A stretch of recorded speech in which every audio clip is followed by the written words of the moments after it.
What is up, Raider Nation? Uh, Let me make sure that I'm going here.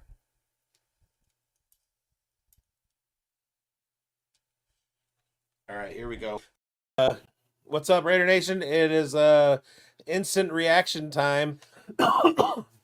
Sorry, the Las Vegas Raiders have just upset the Baltimore Ravens in Baltimore. Nobody gave 'em a chance. I certainly didn't give them a chance. They were definite dogs. They went in. They got the late touchdown to tie it. Held court and then got the field goal. Um, so let's talk about that in a second.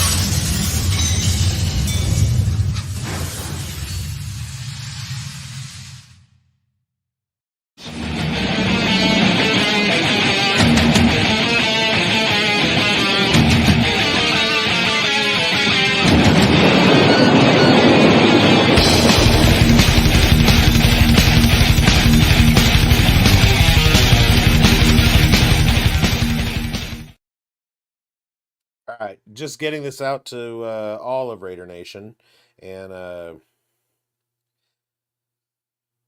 am going to collect myself. I didn't think that I was going to talk about the game today, but as soon as Carlson's field goal went through, I was like, "Oh, I should do an instant reaction on this," and so I did that. In other news, while we talk, um, how about Derek Carr? What he can do with a defense and an offensive line in front of him. All right, so here we go. We got Gardner Minshew, 30 of 38, chucking the ball, 276 total yards, a touchdown and an interception. 94.7 quarterback rating, which overshadows Lamar Jackson's 81.4, who was 21 of 34. So both had 7.3 average, both had one touchdown, one interception. So it's fair to say that Gardner Minshew outplayed Lamar Jackson, reigning MVP. That's pretty nice. That's a pretty nice thing to say. Zamir White was non-existent until the final quarter, the final drive, and he started running like he had an attitude. They got Alexander Madison a vulture touchdown, so that was nice. That was nice for Alexander. Mr. Madison, way to go. All right, Zamir White, 9 carries, 24 yards. Not great, not great, Bob. A 2.7 yard average. Now, at some point, there has to be a level of play where Gardner Minshew is doing what he did in the fourth quarter. I don't know why he waited to the fourth quarter to start doing that. It's kind of like you watch teams and oh, they're much better from behind. Well, why don't you play like you're from behind before you're behind? Uh, Play like you're trying to come back before you have to come back. Start calling those plays in the first quarter. Get him out of the pocket. Get guys running crosses down the field. Get the ball to Brock Bowers. Get the ball to Devontae Adams. There's no reason to wait uh, 45 minutes into the game before you start doing that, right? Uh, Conservative play calling is dead. It's got to be dead. You got to come out of the gate strong. Look at what the Saints did today, and I'm not trying to harp on the Saints. It's not just the Saints today. It's a lot of teams. It's the Lions over the last couple of years. You start chucking the ball early successfully, and you start dog walking teams. You start running away from them, and it's obvious that as much as much as it's ridiculous to watch Gardner Minshew play football sometimes, at other times I see what they see in him, right? Like crunch time, he's pushing the ball down the field. He's finding Devontae Adams. He's finding Brock Bowers. He's finding Jacoby Myers. He's running the offense like it's supposed to be run, but he doesn't do that for the first three quarters. They need to start the changing the play calling. It's the play calling. Okay, so if I were to ask you every day, if Gardner Minshew throws 250 yards, one or two touchdowns, and one or two interceptions, but the Raiders get the win, are you happy with that? Of course, we're happy with that. So that's what needs to start happening. All right, DJ Turner had a carry for 2 yards.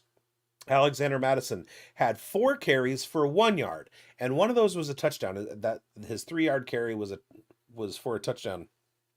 Um, all week.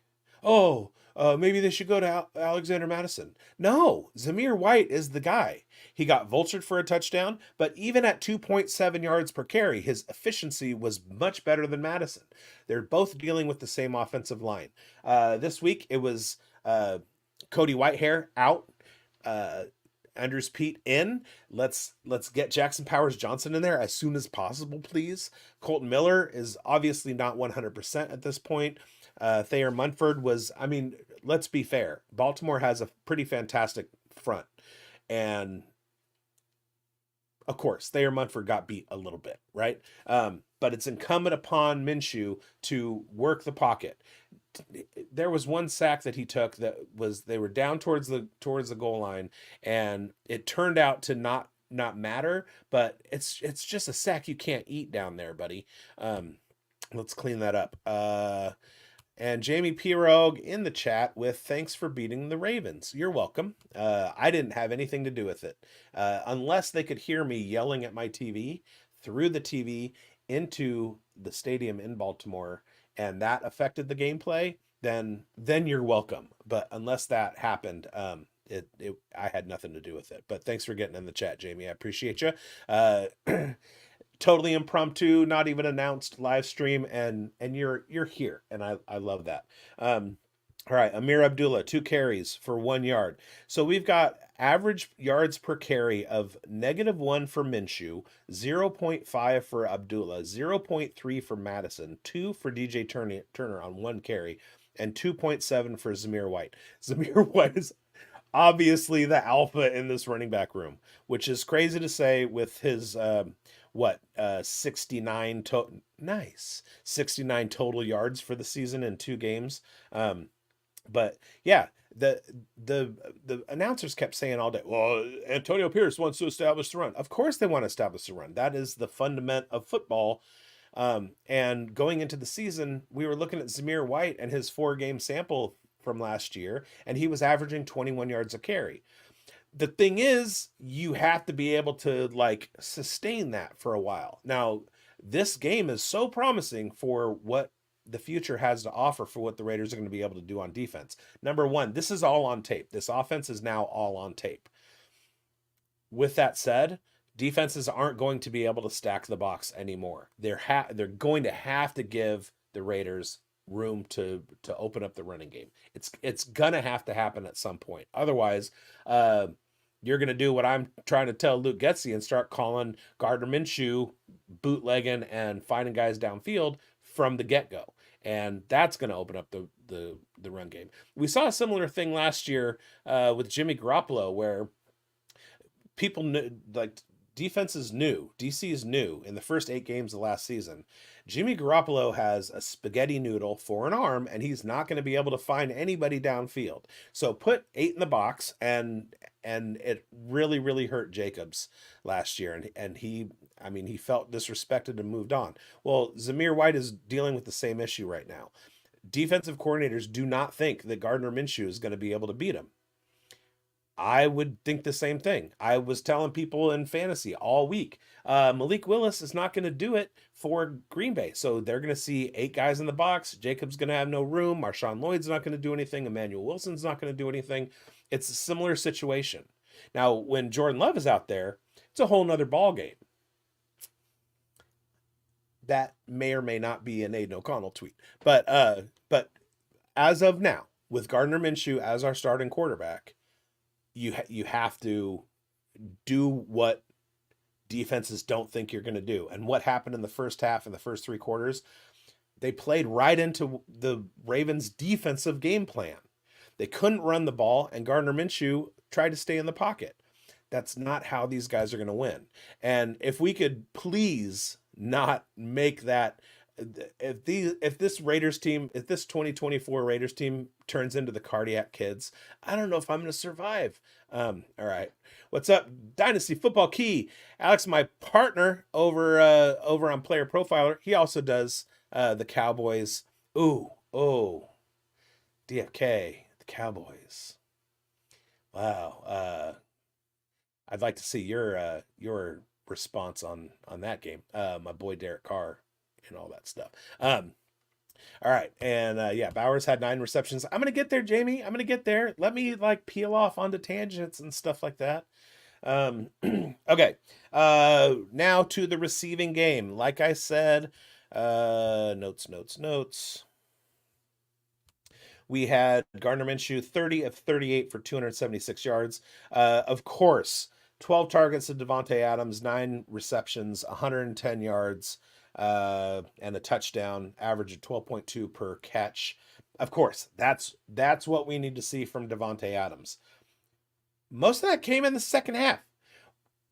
Why? All right, Brock Bowers, 9 targets, caught all 9 of them, 98 yards. I had Brock Bowers on underdog at over 4.5 catches. Money. All right. Oh, Underdog is a sponsor, by the way. So go to Underdog if you are a first time depositor. Use code undroppable. Use the code undroppable, and they'll hook you up with a bonus to whatever you put in. Um, it's almost like those old commercials. Tell them undroppable sent you. Okay. Jacoby Myers, 5 targets, 4 catches, 29 yards. Zamir White, 3 catches on for 14 yards on 4 targets. So 4.7. Yeah, I mean, not bad, but he was a safety valve, and I mean, sorry, I meant not great, but he was a safety valve, and at least a couple of the plays got it done. Trey Tucker, 2 catches, 13 yards on 2 targets, 1 for 7 and wait, 13 yards, 1 for 7 yards, 1 for 6 yards. All right, correct me if I'm wrong.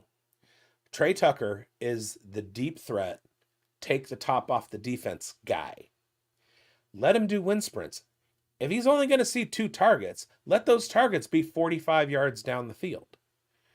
Amir Abdullah, 2 catches, 2 catches on 2 targets for 1 total yard. So here's Amir Abdullah's line for the day. He had 4 carries and 2 targets in the passing game. He had 4 total touches for 2 total yards. It's Dylan Laube time. I don't know. Okay, so that brings up another thing. This is week 2. We're 1-1. We have a loss to the Chargers, which both Raider Damas and I thought that we would win, and a win against the Ravens, which both Raider Damas and I called a loss. So we're right where we should be, 1-1.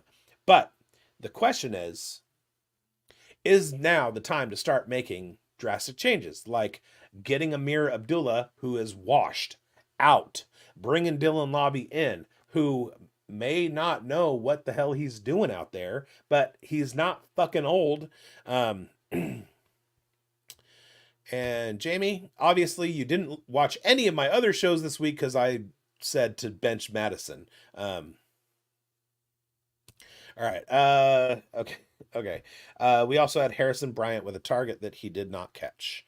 Michael Mayer, 1 catch for 11 yards. I'm in a special league. It's like the TV show Survivor. There's 2 tribes of 10 teams each, and you play head-to-head matchups against the other tribe each week, and whichever tribe has the most head-to-head wins, they're safe, and the tribe that has the most losses, they go to tribal council and kick out one of their teams. And it's a 20-team league, so draft was deep, and I got Evan Ingram, and then Michael Mayer was the best available handcuff tight end later. Ingram went out today. Michael Mayer was the guy I had to start. I should be okay, but anyway, Laube will be a pickup week 6 before that slew of games where they'll be playing a tough schedule from behind. Could be. I'd like to see him earlier. And anybody who's looking for another Dylan Laube, UC Davis running back Lan Larison. That's Lan as in Nancy, Lan Larison. Look him up. He had a 60-yard catch for a touchdown last night, 88 yards rushing. He's basically the same kind of prototype. Same kind of build, same kind of speed, even maybe a little bit faster. Coming from an FCS school, Land Larison. Just saying, 2025 Dylan Lauby. All right. On defense, we had 10 total tackles from Robert Big Train Spillane, and I cannot wait for Corey, aka Mike Tyson, at Big Corey over on the Twitter. He does a video recap every week, and I fucking love it. And he only does it when the Raiders win, so I am heavily anticipating him doing that. Max Crosby, 5 solo tackles, 6 total, 2 sacks, 4 tackles for loss, uh, 1 pass defense, and 2 quarterback hits. Raider Nation, I'm calling you out right now. I'm trying to organize. If Max Crosby does not win Defensive Player of the Year for 2024, we fucking riot, okay? We go out into the streets and we fucking riot. Max Crosby is the Defensive Player of the Year. He's been the Defensive Player of the Year the last 2 years. You can quibble, but he shows he's the most dominant force on a defense in all of the NFL. I don't want to hear TJ Watt bullshit. It's Max. All right. Divine Diablo, 6 total tackles. Trayvon Merrick, 6 total tackles. Christian Wilkins, 4 total tackles. No tackles for loss, which kind of surprised me because he was throwing people around in that Chargers game, absolutely owning Joe Alt and like tossing him around. But maybe he was being doubled. Maybe something else was happening. I don't know. Jack Jones, spoiler alert for Tuesday's live stream, Tuesday's Uncovered show. My Slayer of the Week is going to be Jack Jones, simply because of that pass defense against Isaiah Likely in crunch time when he knocked the ball away. Slayer of the Week right there. Isaiah Polamalu, I almost said Isaiah Polamalu, 2 tacos.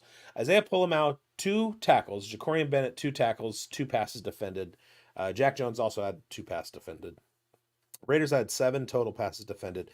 I'd like to see them start getting on the board with interceptions. That would be nice. Moving over to looking. Oh, also, sorry, Robert Spillane had an interception, but I mean the defensive backs. I want to see multiple interceptions per game. Raiders, they absolutely have the best defense in the NFL right now, but they've given up 22 and 23 points.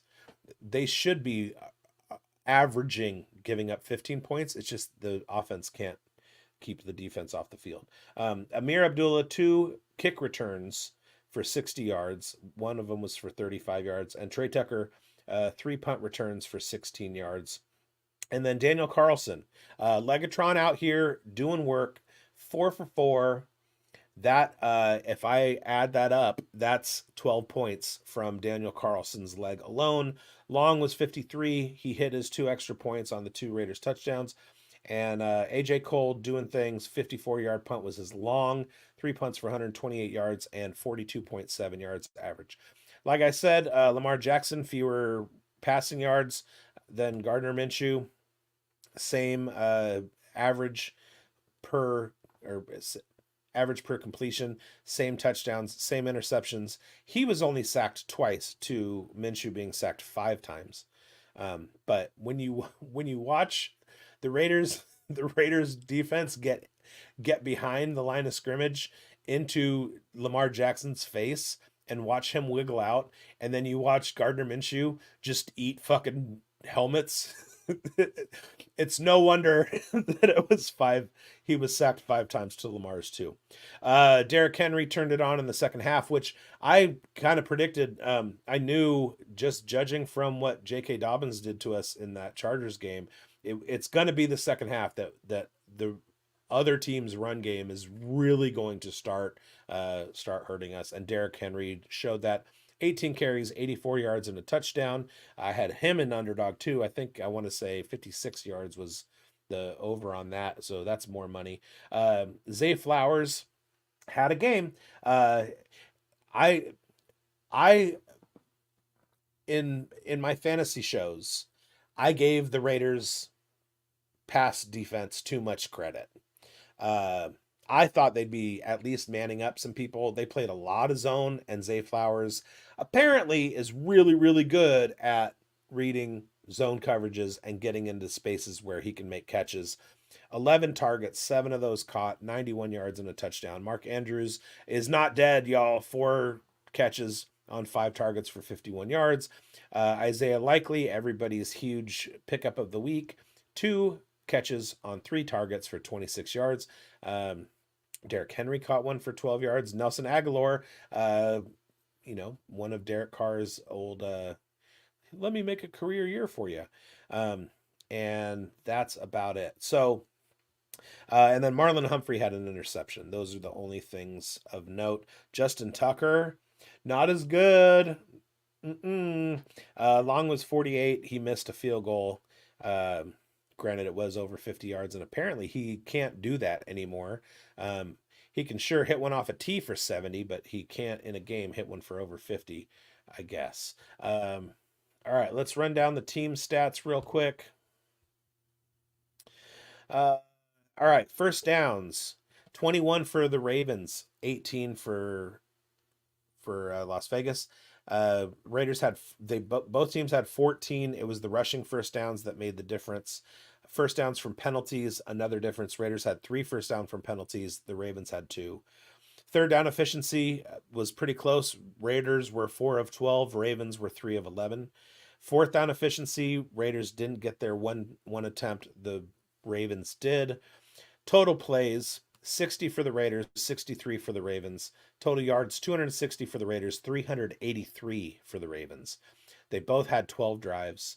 Raiders averaged 4.3 yards per play, Ravens 6.1. Passing 233 yards for the Raiders, 232 yards for the Ravens. Rushing, this is the different story. The Ravens had 151 yards rushing. The Raiders had 27. In the red zone, both scored twice out of 3 trips. Turnover battle was equal. They each had 1 interception. Time of possession, close. Raiders 30 minutes, 43 seconds. The Ravens 29 minutes, 17 seconds. Okay. So 26-23, that is the summation. That is the result of all of the scoring. The the Raiders come out with the upset victory. Hope you bet. Hope you took the Raiders and the points. I don't know what the over-under was, but I hope you won that. And next week we get another one into the win column with the Panthers, who are garbage. Let's hope that we can just score a couple touchdowns in the first quarter. Touchdown on your first possession, a couple of defensive stops, which doesn't seem like it should be that hard, and then score another touchdown, go up 14-0, just as early as you can. And then you can coast, because you're going to be in Bryce Young's face all day. Bryce Young isn't going to be able to get the ball to his receivers. Chuba Hubbard is not a threat, not to this defense. And, he did have a touchdown, but holding Derrick Henry under 100 yards and coming out with a win, that's pretty damn good. These first 2 games are going to keep the Raiders defense under the radar. Raider Damas and I were talking about this all offseason. This Raiders defense is for real, like historic for real. They just need a competent offense to counterbalance how much time they're going to spend on the field, or how quickly they get off the field, or how quickly they get back onto the field. So it's all a work in progress. It's week 2. We're 1-1. We should have a pretty notched win next week at home against the Panthers. We will see you guys on Tuesday. Appreciate you watching the show. Please like and subscribe if you haven't already, or at least like if you have subscribed. We just hit 1,000 subscribers yesterday, which is Chef's Kiss, not for the Raiders, but for the Uncovered series. And today I added a Chargers Uncovered content creator. So it's going to be a few weeks, but when we face the Chargers next time, it will have a head-to-head episode, and see what Felix Castro has to say.